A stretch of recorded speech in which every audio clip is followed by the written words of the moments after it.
Todos los profesores de literatura tenemos claro que las palabras finales son muy importantes. Luz, el resto es silencio. Padre, todo se ha cumplido. Y tenemos una conferencista de lujo para cerrar, que ya vamos a hablar de ella y ella nos va a hablar. Yo no puedo quedarme callado ante la presencia de Lisa Bloch. Yo le dije, es como dice Benedetti, es tan lindo saber que usted existe. Ahí en el hall nos dio una clase, pero magistral.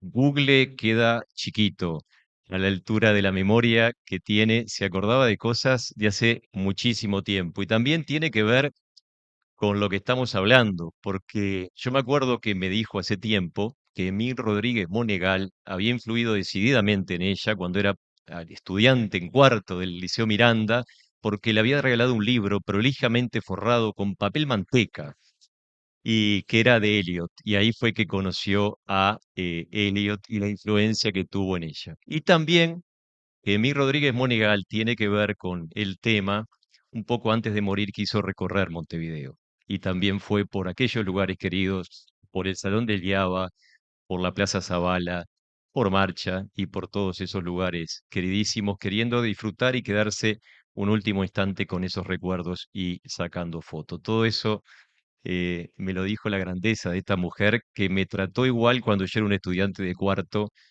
que ahora, que ya tengo 25 años de docente. Y eso solo hacen los grandes, gente que estuvo con Derrida, con Haroldo de Campos a la par y que puede hablar de cualquier cosa. Poco, todo lo que podamos decir, Elisa, es poco. Así que si la vida tiene colores como los del cielo, tenerte acá es de los más lindos. Es un regalo cerrar contigo este congreso, así que un aplauso.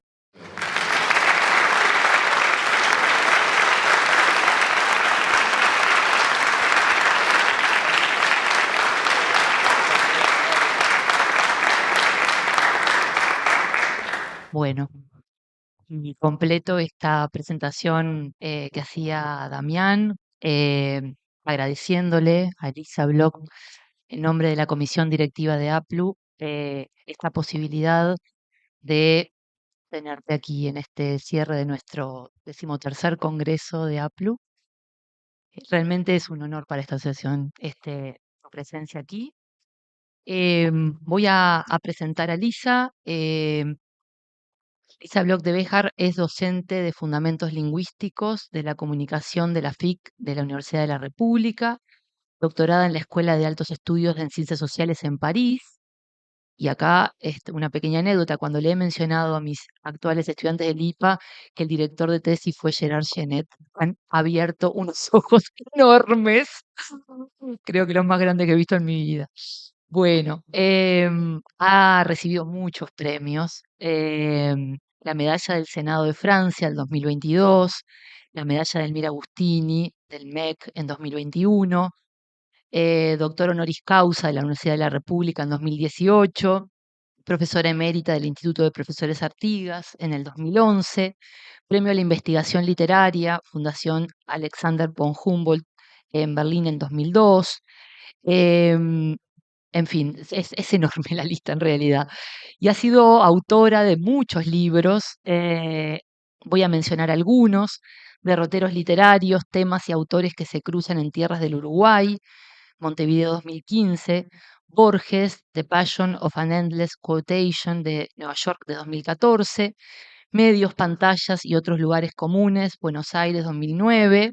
Bueno, acá me permito decir el nombre en español para evitar mi mala traducción del francés: Jules Laforgue o Las metáforas del desplazamiento, París 2007, Dos medios entre dos medios, Buenos Aires 1990, Una retórica del silencio, México 1984, además de muchas otras publicaciones que coordinó sobre Haroldo de Campos, sobre Bioy Casares, en fin.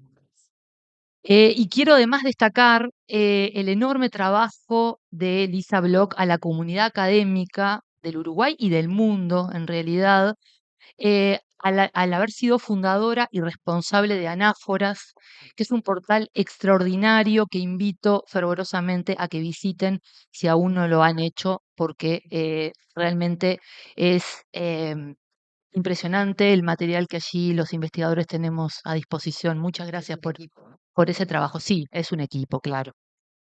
Así que bueno, gracias Lisa por aceptar esta invitación.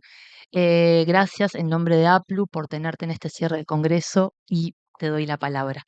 La conferencia se titula Montevideo de cerca y de lejos. Bueno, muchísimas gracias, pero no sabía que los profesores de literatura tenían una tendencia hiperbólica tan marcada que van a tener que limitarla porque realmente tiene que estar más cerca de la realidad también en la ficción, ¿no?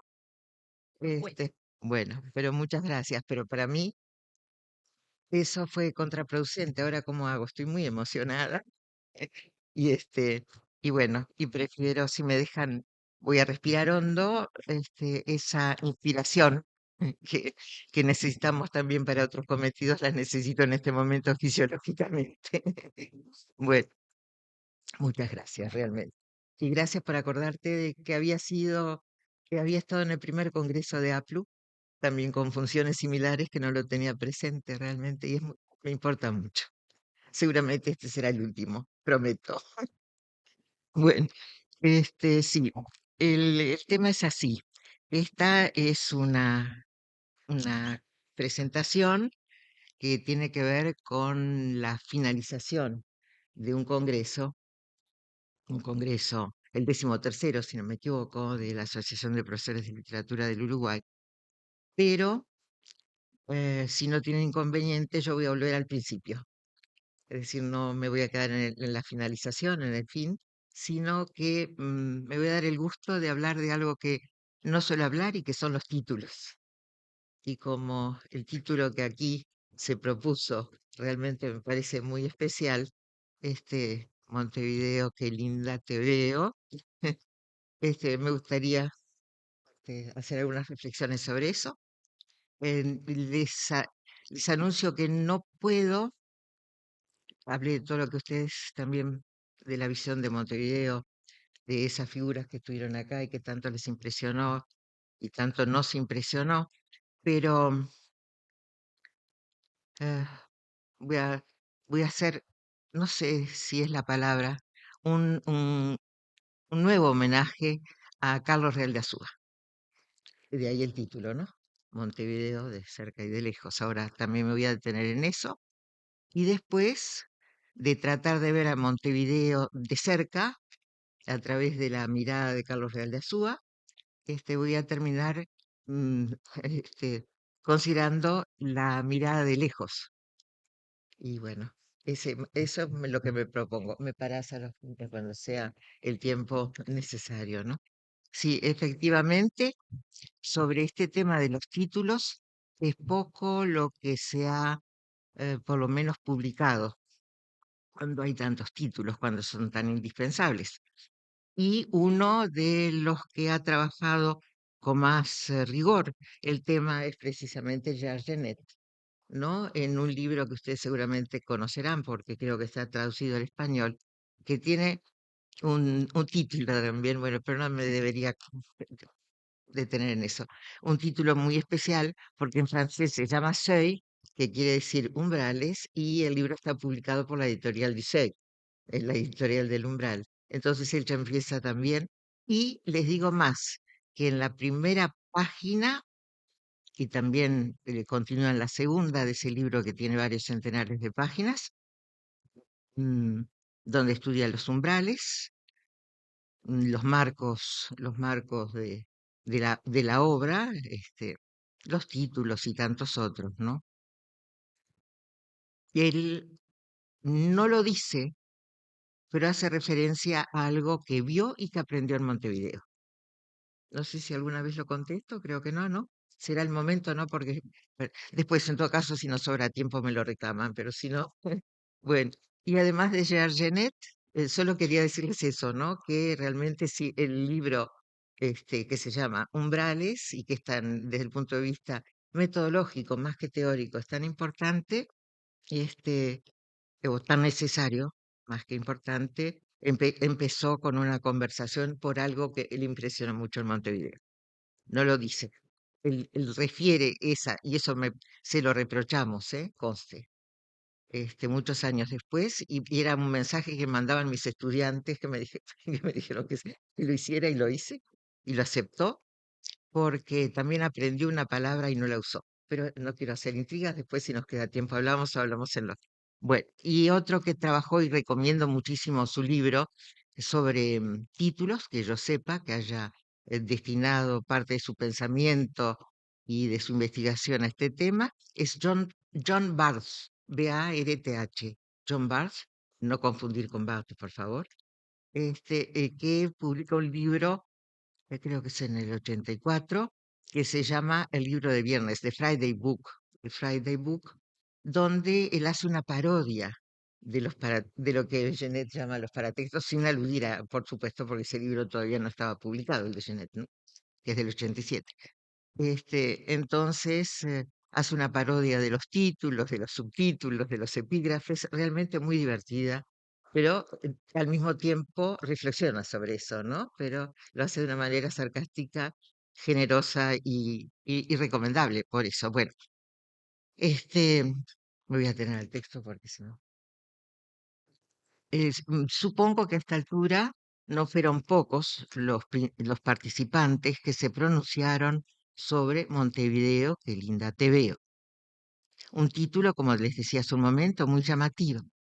De manera que desde ya les pido disculpas por las redundancias inevitables que implica ser uno de los últimos o penúltimos en hablar. Son redundancias que trato de justificar convencida de que las repeticiones son inevitables. Y aunque no hace falta decirlo, los títulos no son excepción, al contrario. Sin embargo, el recurso que repite una expresión conocida, por ejemplo, ¿no? Montevideo, qué lindo te veo, contradictoriamente anuncia una novedad, una nueva entidad, y al nombrarla la identifica. El carácter sucinto, sentencioso, anticipatorio que presentan los títulos responde a la necesaria función de denominar un objeto nuevo, distinguirlo e identificarlo, pero estableciendo una continuidad por medio de un movimiento anafórico, precisamente, una continuidad basada en referencias anteriores, una novedad, pero que en parte repite con el fin de formular una propuesta inédita. ¿Sí? Bien. Oh, no se va a escuchar mejor. ¿Está bien? En efecto, en lo que concierne a los títulos, diría que interesan tanto por la repetición como por la novedad. Y es esa ambivalencia contradictoria la que subyace en estos textos que, como decíamos, son breves y predictivos. Así son los títulos. Es un recurso curioso, ya que para anunciar, para anticipar, se recurre al pasado. A ambos, bueno, en este caso, a títulos de prestigio o a frases muy conocidas, a otros dichos o a dichos de otros. Se trata de una apropiación por adopción difícilmente autorizada, y si bien el hablante adopta y adapta una propiedad ajena, se verifica sobre todo como un reconocimiento, una referencia que es una reverencia, una referencia que es una reverencia, sí.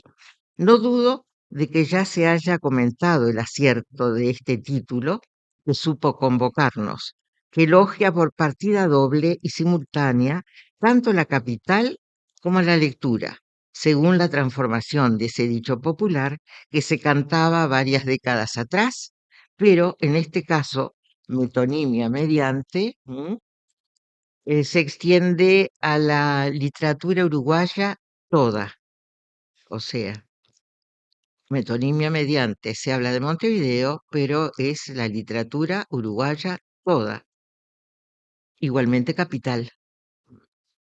Se dan repetición y transformación en forma solidaria mediante un dicho que sin anular la visión te veo, sin desplazarla, le superpone la lectura, acuñando con razón, con ingenio, una nueva versión del elogio a varias voces, que se vale de una dicción dialógica y coral. Son citas, y ya se sabe, y no se debería desatender la privilegiada dilogía que la palabra cita denota en español. Se cuenta con que la ciudad ya fue vista, así como ya fueron leídos sus atributos a través de innúmeras páginas literarias que redoblan la visión, que la aumentan sin apartarla de la consabida ponderación inicial, la relación entre ver y leer, ¿no? Entre repeticiones y contradicciones, los títulos y las citas proponen una verdad interna respecto al contenido de la obra que anuncian y otra verdad externa respecto a lo ya dicho. ¿No anunciaba el narrador de Balzac All is True desde el principio de Papá Goriot cuando dice, y ahora le doy la palabra al narrador, este drama no es una ficción ni una novela, all is true. Es tan verdadero que cada uno puede reconocer los elementos en sí, en su corazón, tal vez. No deja de sorprender que se intercale una frase en inglés, más aún cuando todo lo que se describe y narra en la novela, en francés, es francamente franco-francés, como se suele decir peyorativamente incluso. La extrañeza crece al saber que la frase cita, y esto lo deben de saber ustedes, más que yo, el título con que Shakespeare había denominado uno de sus dramas históricos.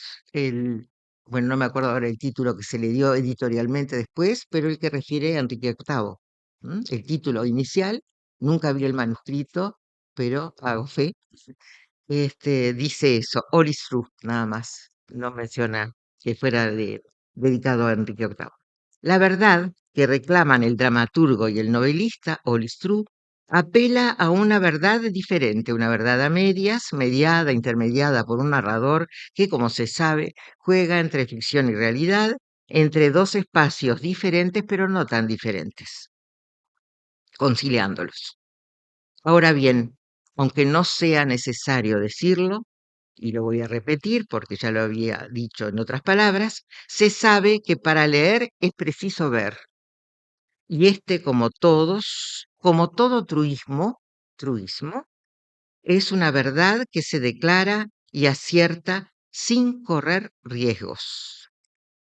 Acosado por el demonio de la tautología, uno de esos demonios de la acción que acecharon a Baudelaire, o por el enigmático demonio de la analogía, ese es el título que le da Mallarmé a uno de sus más enigmáticos poemas en prosa, o que retoma Jules Laforgue, porque habla en esa obra magnífica, poco conocida, que es Hamlet o las consecuencias no, o la continuación no, no, de la piedad filial, filial, habla del demonio de la realidad y lo pone todo en mayúsculas en el escrito, se ha representado, se ha llevado al cine y demás. Ahí está, sí, no, no lo traduje bien porque es Le suite de la filial, este, Hamlet o las consecuencias, sí, las consecuencias de la piedad filial. Además, retoma al mismo demonio, el demonio de la realidad, y otra vez con mayúscula, pero habla del demonio como sinónimo de demonio de la verdad. Lo dice en un poema bellísimo, muy revolucionario, además, que se llama Advertencia.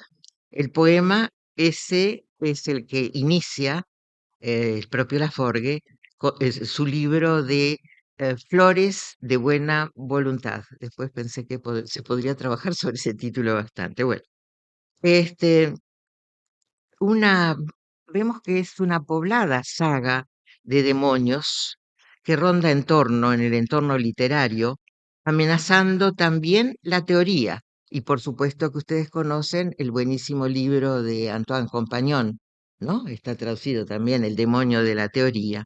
¿M? Este, no hace falta decirlo. Hay un libro que habla del demonio de tautología, es el más reciente. Hay otro libro que, bueno, varias referencias que hablan del demonio de la realidad, de la analogía, de la teoría, apuntan todos a la verdad desde la literatura. Y eso hace pensar que desde hace un tiempo tanto la verdad como la literatura están amenazadas. Por eso, para volver a nuestro planteo, reviso esa fórmula tan trivial como irrefutable. Otra vez digo, para leer es necesario ver, ver y saber, ver y saber ver y saber ver la verdad. Una perogrullada o varias, por lo menos conté dos o tres en lo que acabo de decir.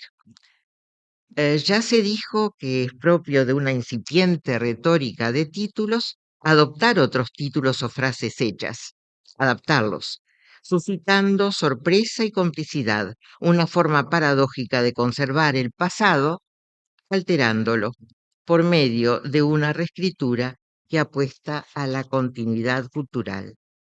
Si para nombrar esta presentación me permití invocar a medias el título del primer libro de Carlos Real de Azúa, España de cerca y de lejos, fue para rendirle, les decía, una vez más un fervoroso homenaje, amparándome además, palabra por palabra, en las que Real de Azúa le asigna a Rodó en el prólogo del Mirador de Próspero, cuando lo ubica, y digo entre comillas, bajo el signo del maestro shakespeariano, amable, sabio, hábil, tal como fue Real de Azúa, sin que se hubiera propuesto ser maestro. Cito además una afirmación que les hace justicia a ambos, a Rodó, así como al propio Real de Azúa, cuando asigna al primero la condición de hombre de letras, sedentario de su Montevideo natal. Hombre de letras, sedentario de su Montevideo natal. Real de Azúa, bueno, Real, era un montevideano de ley, que hizo de su ciudad su sede como situado, ¿no? Es decir, como su ser, que es esa la evolución de ser del latín, ¿no? A la actualidad, hace muchos años. Hacía de la ciudad Montevideo su sede, alentando por esta ciudad y por su país una pasión entrañable e intelectual, tan intensa como la de pocos. El rigor de sus conocimientos, la gracia de avesado flaneur, la urbanidad con que sabía prodigar pensamientos y sentimientos que muy suyos, muy privados, reservaba, entre datos históricos, agudezas, bromas y risas. Real de Azúa recorría a diario las calles de la ciudad, frecuentaba algún café nocturno, intercambiaba comentarios discretos unos a veces y a voces otros, con nosotros, con sus estudiantes, al comienzo de cada clase, chispeando una sabiduría conversada que continuó en una relación que años después devino felizmente amistosa cuando casi a diario venía hasta casa, donde permanecía horas que se prolongaban conversando de pie en el umbral en una despedida que ni Carlitos, ni Isaac, ni yo deseábamos abreviar. Al considerar el tema de este encuentro, admirando la excepcional condición de lector recalcitrante que era y de montevideano empedernido, si hoy el tema es su ciudad, si hoy el tema es la lectura, me atreví a reescribir ese título, España de cerca y de lejos, repito, a modo de agradecida reverencia, no solo ese fundamental tratado de historia, de acontecimientos, de ideas, de teoría política, de filosofía, publicado en 1943, me valís de ese título y de ese muy conocido libro, pero poco o nada leído. Una reedición española, oportuna, necesaria, a cargo de Valentín Trujillo, le está dando nuevas y muy justas resonancias, si no en nuestro país, en el exterior, en los países de habla hispana. Intento reivindicar así el reconocimiento al eminente profesor de sucesivas generaciones de profesores de literatura, de profesores de historia y de tantas otras disciplinas que aprecian su incomparable relevancia. Si al analizar personaje y autor real identificó a Rodó con Próspero, sería justo continuar y extender ese análisis e identificar a Real de Azúa con Rodó. No imaginaría a ningún hombre de letras, a ningún hombre de cultura, como prefería decir él, de erudición universal y tan aferrado a su ciudad como era Real de Azúa, a quien nada del mundo cultural o del mundo nacional o del mundo mundial le era ajeno. Desde la fundación del Instituto de Profesores Artigas, creó, en tanto que docente, la Cátedra de Introducción a la Estética Literaria, así se llamó en un principio, en su afán de aproximar más la experiencia literaria a la especulación filosófica, acercando un campo de la filosofía que atiende y entiende la literatura como una disciplina en la que la reflexión libre y fundada sobre el hacer literario prevalece, y donde la teoría proponía voces, en su caso, de una polifonía ecuménica, diría, no ligada a ninguna doctrina ni a ningún método en particular. En el mismo prólogo del Mirador de Próspero, refiriéndose siempre a Rodó, no disimula su preferencia, y digo entre comillas, por esa clase de pensadores que se mueven en los lindes entre el pensamiento filosófico fundado por la mera literatura, aunque puede ocurrir que el acatamiento explícito a las vigencias de la época vaya por un lado y las inclinaciones del temperamento intelectual lo hagan por el otro. Son esas las palabras de Real de Azúa que conciertan imaginación y especulación, creación y crítica en un mismo quehacer, en una misma realización. Desde una perspectiva similar, encaraba el curso a partir de un programa al que él mismo no se atenía, porque la variedad y la constante actualización de sus lecturas, procedentes del más diverso origen geográfico y disciplinario, derivaban los temas hacia planteos inesperados que la invariabilidad de la escritura no abarca ni prevé. Ese mismo programa sigue siendo en la actualidad un compendio del saber para estudiosos y estudiantes, no solo de literatura. Extendido a lo largo de 17 páginas de tamaño oficio, se encuentra accesible justamente en anáforas, en la sección de documentos, y los invito a que lo sigan los profesores, para tener idea de lo que podía ser un curso que nos daba Real de Azúa, porque ya les digo, el curso era otra cosa, pero el programa está allí. Figuran en ese programa ordenados fragmentos de lecturas. Es como un caleidoscopio donde en un juego gozoso el programa expone su biblioteca personal y real y su biblioteca personal e imaginaria, acervos materiales y mentales que poco habría debido o nada a la anodina acumulación enciclopédica de la información mediática de hoy, ¿no? Existe, por otro lado, en esa misma sección, la publicación de los apuntes casi taquigráficos anotados por el profesor Roberto Aprato. Así que también eso se puede consultar. Parte de su extraordinaria biblioteca real material se encuentra a buen recaudo, luego de sucesivas y lamentables depredaciones, toda una historia, en la bien llamada Biblioteca Dr. Carlos Real de Azúa, que tradicionalmente se llamó y se llama la Biblioteca Central de Enseñanza Secundaria, que está aquí en el IABA, ¿no? Creo que ya está todo ordenado y van a tener el gusto de ver los distintos colores con que él subrayaba lo que le interesaba tuviera su coherencia interna en sus libros, realmente, y con anotaciones y demás. Las páginas de ese programa componen un inventario formidable, una formidable invención más bien donde se registran y definen temas, autores, obras, teorías, con indicación de datos bibliográficos precisos, datos que, bueno, lo que hoy llamaríamos palabras clave, y que adelantan el contenido temático de un libro, de un capítulo, de un artículo. Si se lee atentamente el programa, ya basta como lectura de información, o por lo menos introductoria. Habría que revisarlo con el fin de encontrar algún hueco, pienso, y tal vez sea función de ustedes, que se llenaría o no con el vacío teórico de la actualidad, con la formulación de algo así como una teoría negativa, como existe una teología negativa, pero que habría que atender con el rigor que requiere, ¿no? No con las ligerezas que suele hacerse.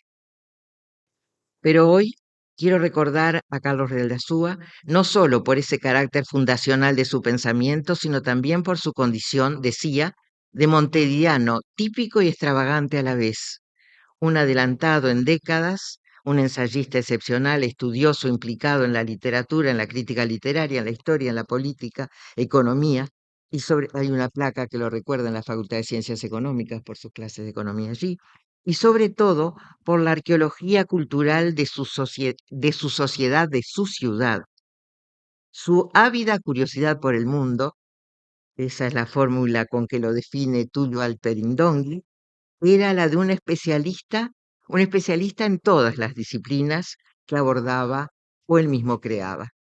Sabía apreciar aspectos urbanísticos, arquitectónicos a los que la ciudad les da lugar en un diálogo con su aventura humana, su pasión por un Montevideo que vivía con la felicidad de quien conoce y goza el despliegue plural y deslumbrante de información, y eso que los franceses llaman du vécu, es decir, las referencias que se multiplican en indagaciones y sentimientos personales, pero siempre con la elegancia natural de saber, de esa, y estoy citando, su alegría de ser inteligente, como dice Mercedes Ramírez, y quiero recordarla, cuando recuerda ella la gracia risueña de su estampa intelectual que resuman sus dichos, sus escritos. En Montevideo, El peso de un destino es una publicación relativamente breve, creo que no llega a las 50 páginas en Cuadernos Uruguayos. Podemos pensar o atribuir allí a esa publicación que es un tratado condensado de su relación con Montevideo, un compendio de su sabiduría vivida y vívida. Por su misma variedad temática y por incorporar páginas de tan distinta fecha, dice Real de Azúa de Rodó, Rodó es el mirador es Rodó. Y mirador inapreciable sobre el propio Rodó también, dice Real de Azúa, y sus vertebrales ideas. En otro ensayo, del que está publicado apenas, no sé, unas 12 páginas, en un jaque de julio de 1987, un ensayo que se llama Conocimiento y Goce, Carlos Real de Azúa cita a T.S. Eliot, lo recordamos hoy.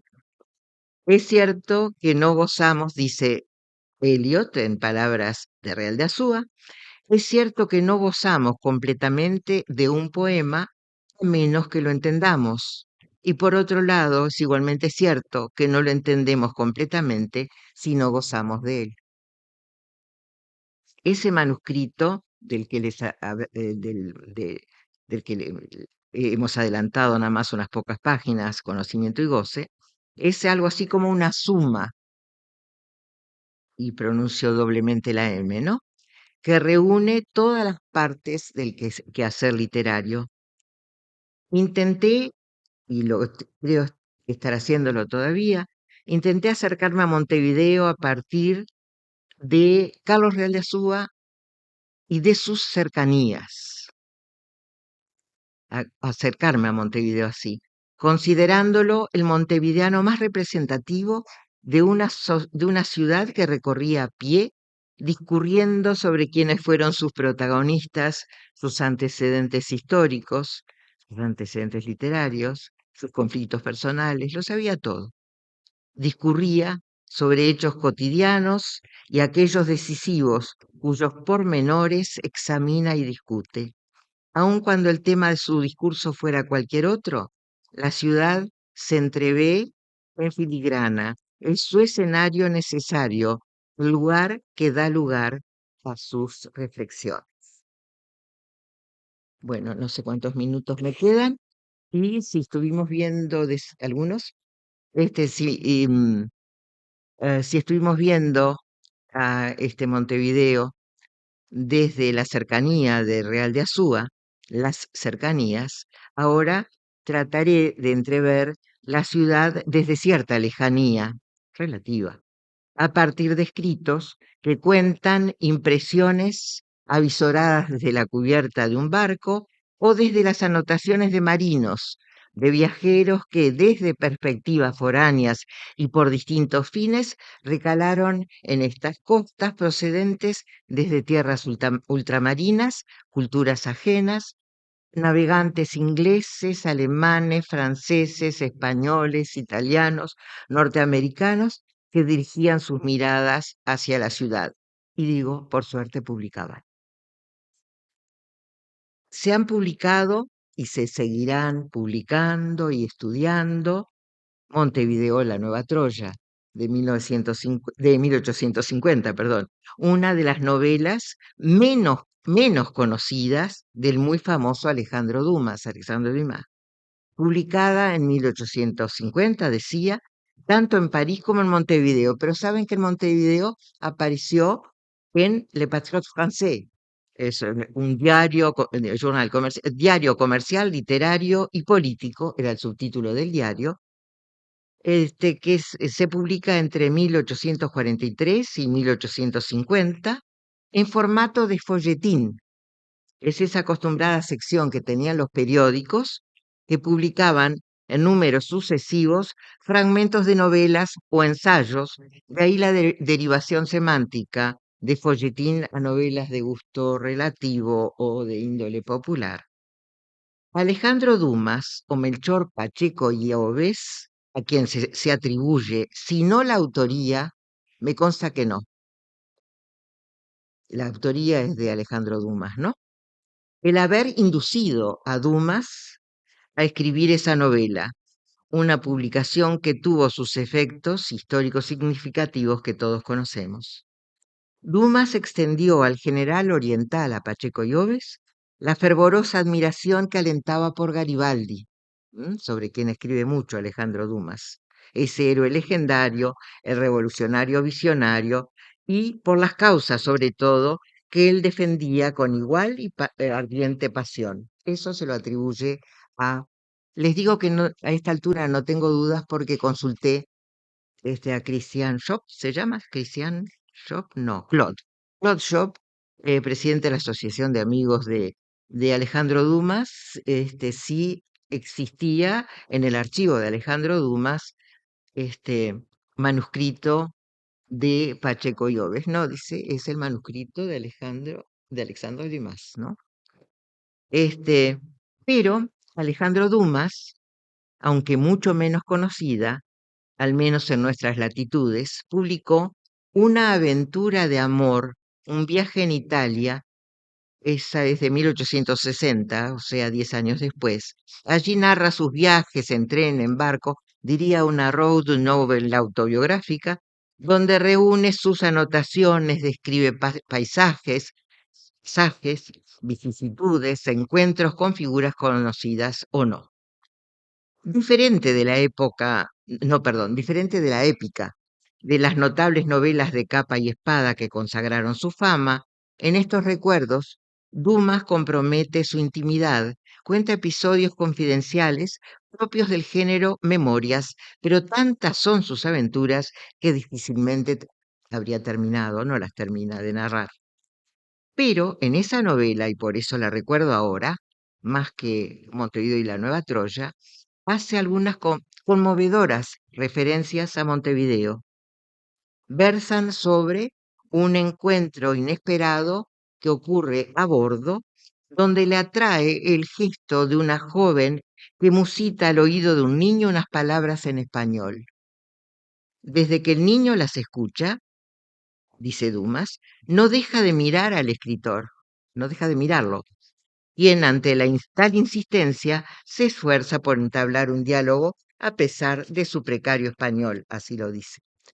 Se entera así de que criado en un orfanato de Montevideo, y ya que nombraste a la Facultad de Información y Comunicaciones donde estamos, el edificio actual es el que rodea a la parroquia de Nuestra Señora del Huerto y San José, ¿no? Bueno, les decía que ese niño que había sido criado en un orfanato de Montevideo se llama Alejandro. ¿Por qué? ¿Por qué se llama así? Le explica la otra señora. Porque así se llaman a los niños expósitos en honor de Alejandro Dumas como agradecimiento al distinguido escritor benefactor de esta ciudad.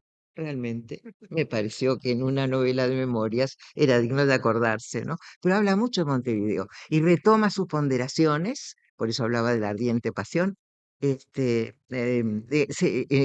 deshacen elogios hacia Pacheco y Oves, justamente por las causas que defiende, etc. Bueno, desde lejanos horizontes otros escritores se aproximaron a estas costas, escribieron sus impresiones, describieron las particularidades de nuestra capital desde una visión siempre diversa y a veces muy divertida. Registraron no solo sus características, sino forjaron y abonaron a una suerte de mito de Montevideo, idealizando en un tópico, en el sentido literario también del término, no solo nacional, no solo latinoamericano, que cuenta una ciudad que consideran cosmopolita o multinacional en virtud de su diversidad étnica.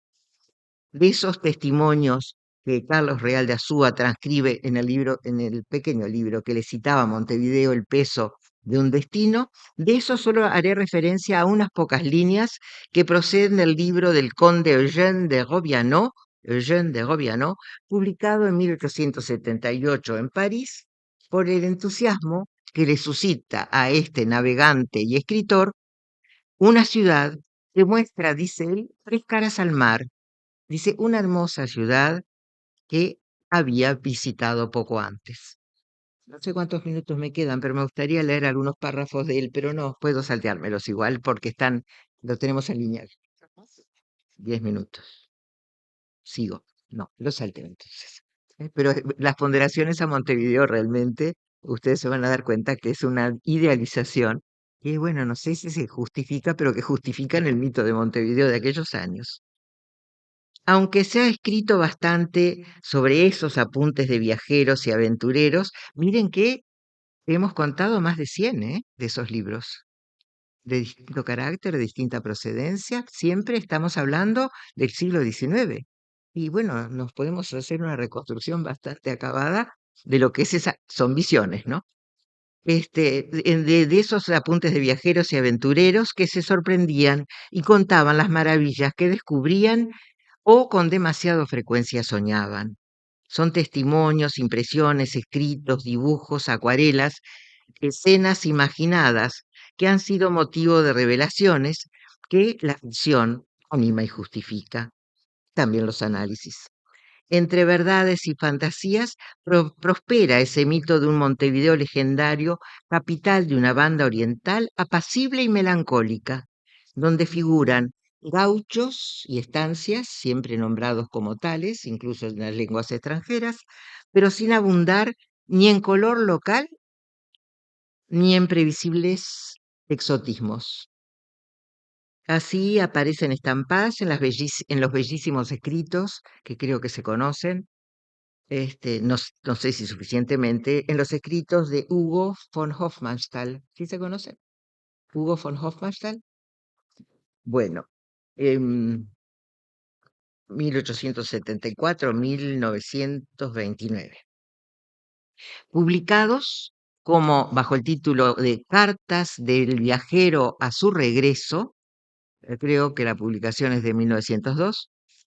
Es un pequeño librito Allí él comparte muy intensas estampas que inventan una dudosa realidad de Montevideo o rescatan sus quimeras.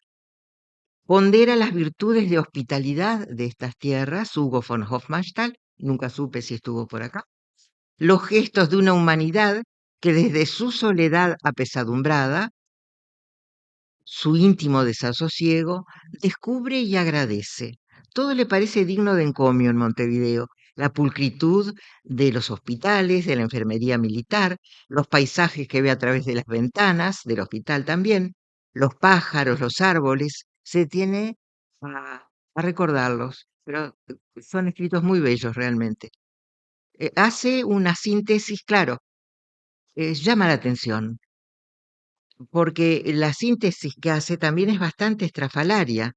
Desconcierta, por ejemplo, me desconcierta la alusión en medio de esas descripciones de ese Montevideo idílico a una metrópoli de Indonesia. No sé, en geografías, geografías fantásticas, más que imaginarias, ¿no?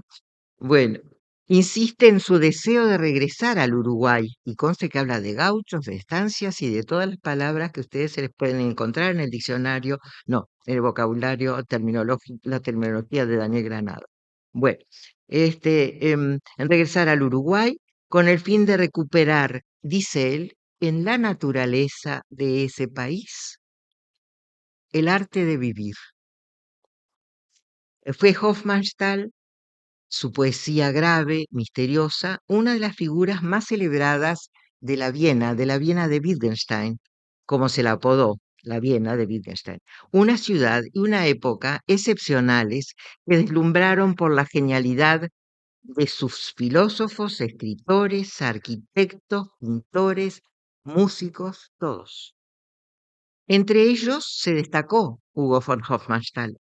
Compuso, por ejemplo, con Richard Strauss,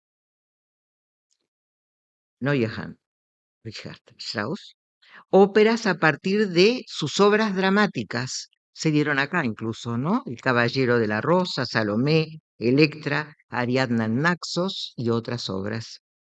Óperas.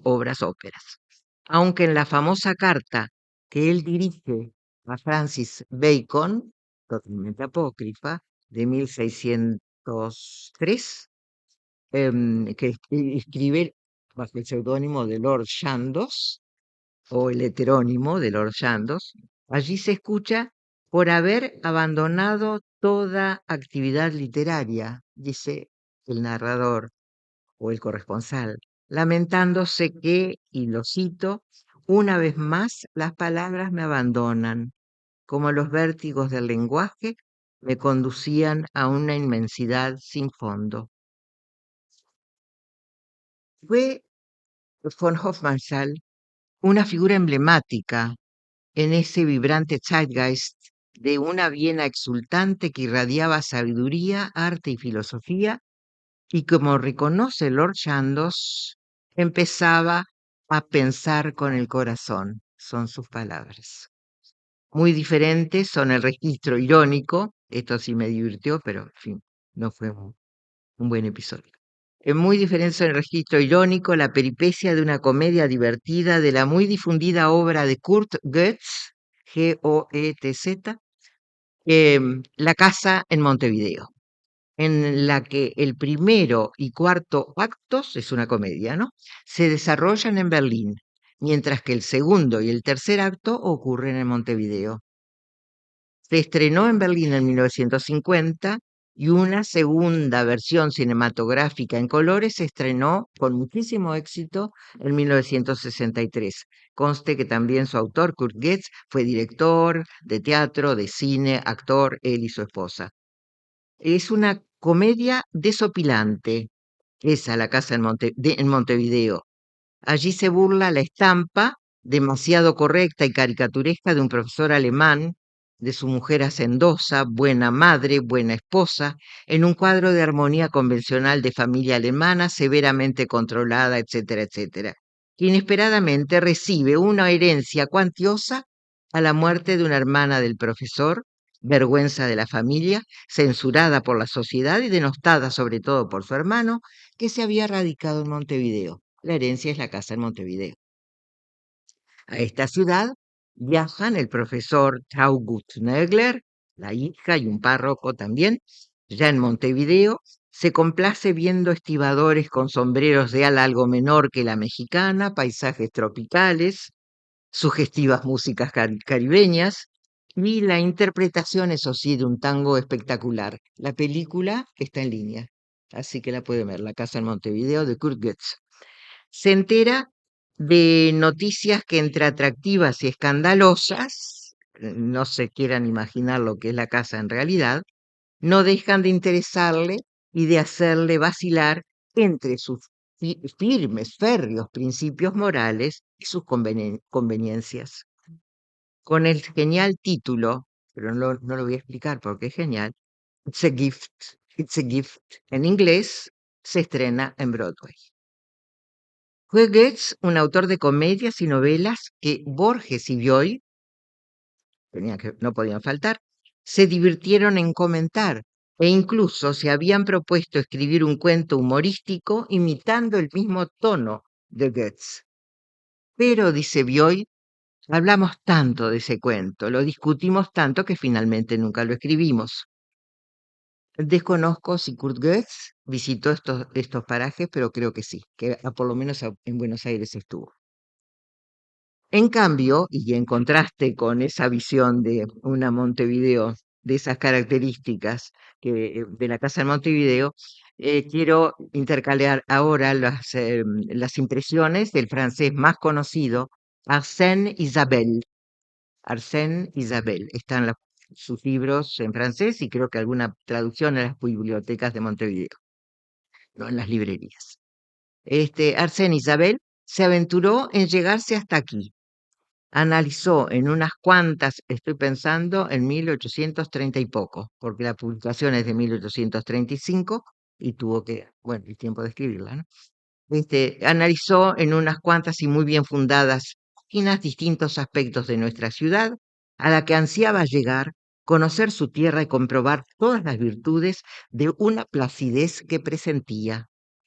Visita desde de todos los lugares, pero previamente, vista desde la cubierta, describe en forma somera la ciudad. Sobre todo le llama la atención lo que a muchos viajeros, sus casas bajas y blancas, sus vistosos miradores, todos se reparan en esa particularidad arquitectónica.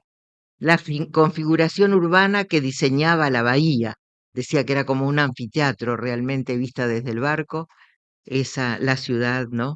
En torno a la bahía. Admira las regularidades de las cuadras, el perfil filoso del cerro, y como tantos otros, casi todos, explica la presunta etimología del topónimo de Montevideo.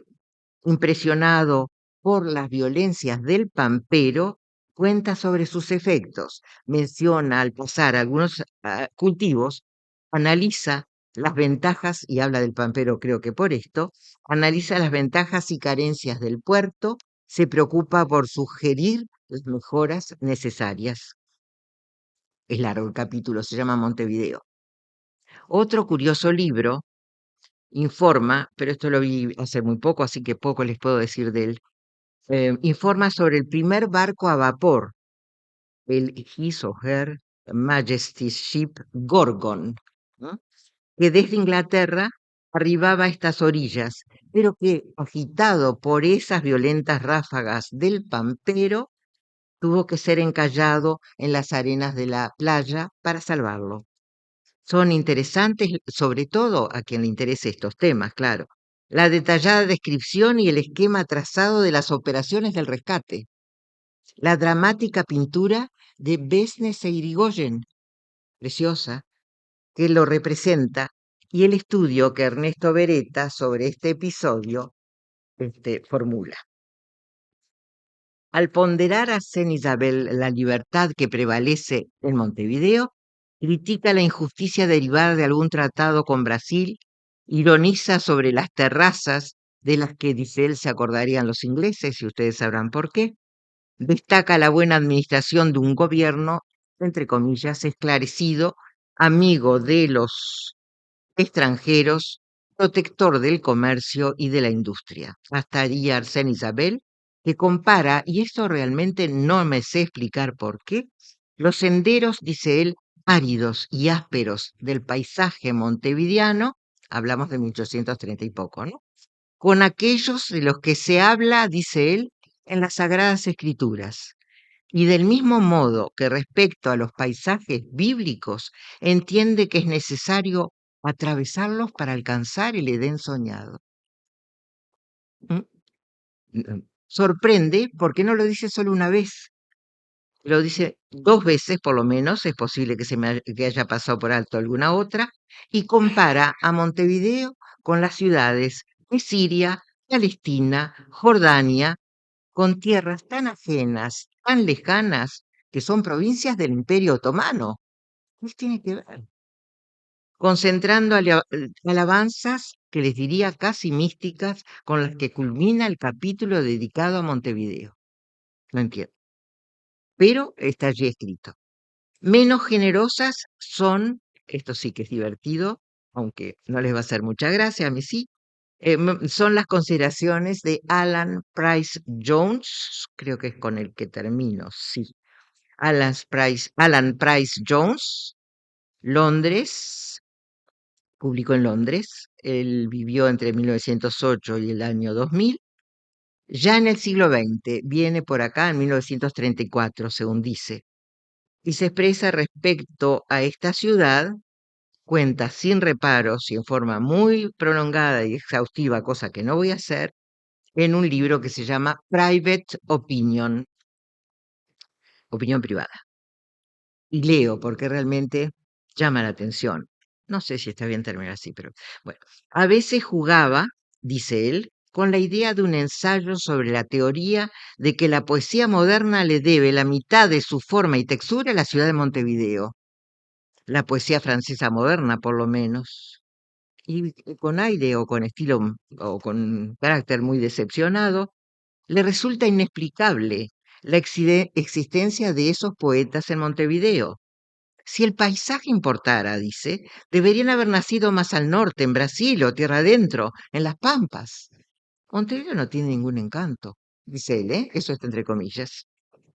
Y atribuye su desencanto poético a lo que era la virtud para San Isabel, a las calles de diseño rectangular, o sea, también, pero en las que no faltan, dice, empleados públicos sentados en las veredas frente a sus casas, vestidos con pijamas de franela. Bueno, no sé.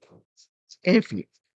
Se pregunta Price Jones si los años del Montevideo sitiado pudieron determinar por el origen la originalidad perversa de Lautréamont, pero más aún le desconcierta, y tiene razón, no había reparado en eso, el hecho de que los surrealistas hayan venerado como héroe de sus revoluciones a un poeta que adopta un título nobiliario para peor apócrifo, un gesto paradójico, poco afín a las posiciones del movimiento subversivo que tanto lo exaltó.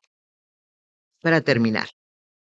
Seguiría, sin embargo, hablando del Lautréamont, de Montevideo, aunque como Gregorovius, el personaje de Rayuela, al que habrán citado acá, supongo, cuando le pregunta a la maga, ¿se acuerdan, no?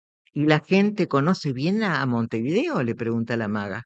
Y ella contesta, no se sabe por qué, sí, yo creo que lo conocen muchísimo. Y terminaría como él, riéndose, dice Cortázar, dice el narrador, riéndose para adentro de tanto Lautréamont y tanto Montevideo.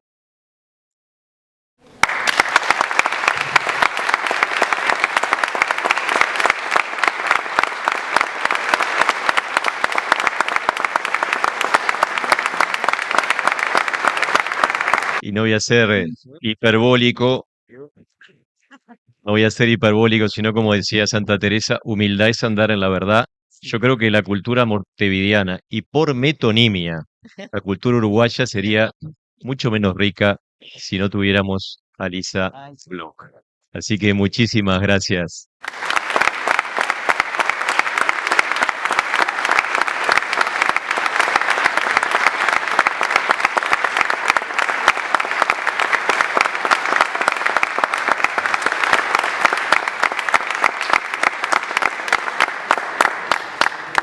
Gracias. Si quedan algunos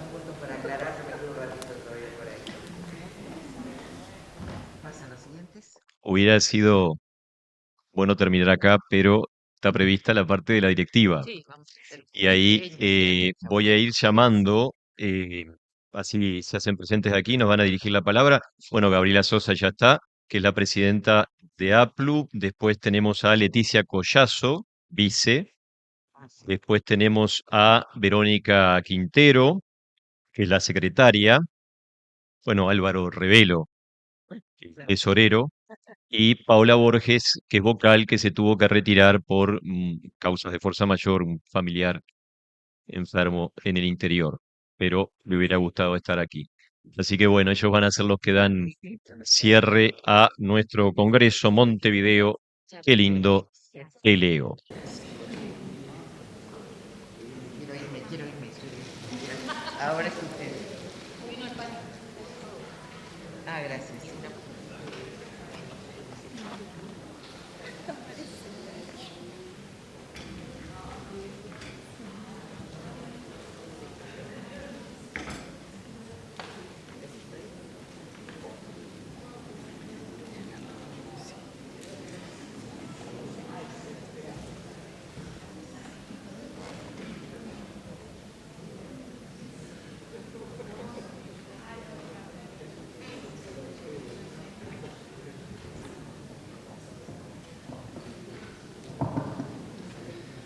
Bueno, voy a ser muy breve en realidad. Ya estamos todos cansados después de estas 2 jornadas intensas. Simplemente quisiera que a través de la voz de esta comisión directiva em, llegara en este cierre la voz también de los distintos y las distintas colegas que nos fueron transmitiendo entre ayer y hoy sus impresiones, su mirada acerca de este 13º Congreso Nacional de la APLU. Y de alguna manera hay 2 cuestiones que recojo de esas devoluciones tempranas que hemos tenido. En primer lugar, la transmisión de que ha sido un congreso diferente, abierto, variado en sus propuestas, digamos, a la propuesta académica que siempre ha caracterizado a los congresos de APLU, de la que dan cuenta nuestras 2 conferencias plenarias, la de inicio con la doctora Elena Romiti y la conferencia de cierre que acabamos de disfrutar de la doctora Lisa Bloch. Bueno, creo que esa dimensión está excelentemente representada por ellas, pero también ha sido un congreso bueno, que le ha dado lugar a los conversatorios, a los talleres, a los poetas, a los artistas, a la música. Eh, Nos quedamos con la sensación, y ojalá que también lo hayan vivido así, de que eso ha sido muy bien recibido. Un congreso que también le dio voz, digamos, a otras voces distintas de las que tradicionalmente han formado parte de los congresos de APLU. Em, y en ese sentido, hay una palabra que aparece, creo que finales por ahí por los 90 empieza, por lo menos yo empecé a visualizarla, que es la palabra sentipensante. em, que bueno, que es una palabra como para pensar también el terreno de la investigación, ¿no? El ejercicio de la enseñanza.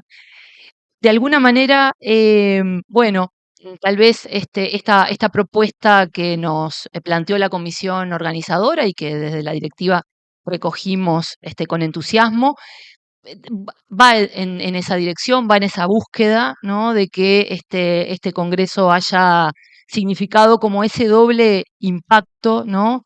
De trabajar y de valorizar, por un lado, en el terreno de la reflexión teórica, de la reflexión crítica, pero por otro lado también en ese impacto emocional de algunas actividades que tuvimos y que creo que vale la pena mencionar brevemente. Creo que hubo momentos emotivos en este congreso. em, por ejemplo, la presencia de algunos autores. Estuvieron aquí Mauricio Rosenkopf, estuvo Henry Trujillo, estuvo Tabaré Rivero.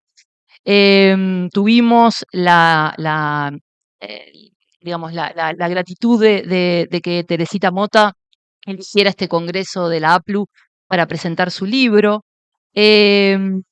También fue muy emotivo la presencia de Chabela Ramírez ayer, mm, y bueno, y ese homenaje que Elena Romiti decidió hacerle a Hugo Chugar, creo que también fue algo que nos sorprendió bueno, y que puso en valor también la trayectoria de ese gran colega. Y el otro aspecto que quisiera mencionar, y ya termino con esto, em, es la presencia de los estudiantes. De los estudiantes en la organización hubo colegas que me hicieron ver que esa organización tuvo la presencia de los estudiantes en ella, además se acompañó por un público muy joven también, ¿no? Lo cual nos llena de alegría. Hubo una mesa a cargo de la Sala de Estudiantes de Literatura que nos acompañó durante parte del Congreso, así que también nuestro agradecimiento a las estudiantes de la sala que se hicieron presentes en este Congreso.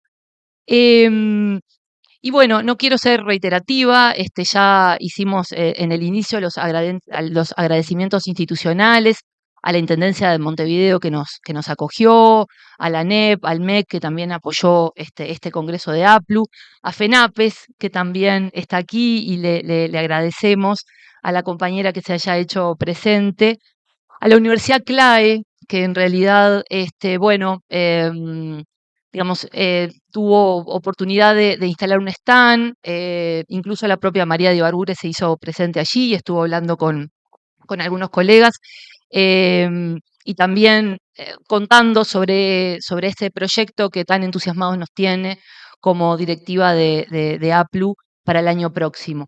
Y bueno, y las autoridades presentes que también nos acompañaron en distintos momentos. Así que de mi parte, enfatizar que esto fue un trabajo en equipo, que no hubiera sido posible un congreso con estas características si no hubiera habido mucha gente involucrada y tomando, digamos, el trabajo con gran entusiasmo, con gran compromiso. Así que me gustaría en este cierre invitar a que nos acompañaran aquí para que también ustedes los puedan visualizar, a los integrantes de la comisión organizadora que están presentes aquí en la sala. No sé, Matías Rótulo, Irina, Gustavo, Mariana. Matías se tuvo que ir, pero también a los estudiantes que formaron parte del equipo, si quieren acercarse, también los invito a que formen parte. A Julieta, a Monte, a Eliana, para que también se visualice el conjunto de personas que estuvimos en esto. Allá está Mariana que viene corriendo. Bueno, gracias a todos ustedes por haber hecho posible esto. Gracias.